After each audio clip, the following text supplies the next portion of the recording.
पश्चिम बंगाल अनुसूचित जाति, अनुसूचित जनजाति र अन्य पछौटे वर्ग विकास अनि वित्त निगम दार्जिलिङ शाखा गोर्खाल्यान्ड क्षेत्रीय प्रशासनले आज गोर्खा रङ्गमञ्च भवन दार्जिलिङमा एक कार्यक्रम अन्तर्गत वित्तीय वर्ष 2024-2025 को निम्ति एससीपी एमएसवाई को ऋण लाभार्थीहरूलाई वितरण गरेको छ।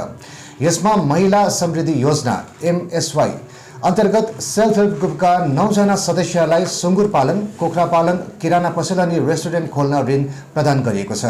यसमा ऋण 10,000 देखि 1 लाख सम्मको रहेको छ अनि सबै ऋणमा सब्सिडी पनि दिएको छ। यसरी नै विशेष घटक योजना स्पेशल कम्पोनेन्ट प्लान एसएपी अन्तर्गत 3 जना एससी, एसटी अनि ओबीसी श्रेणीका प्रत्येक व्यक्ति विशेषलाई कुखुरा पालनको निम्ति 10,000 रुपैयाँ ऋण प्रदान गरिएको जानकारीमा आएको छ।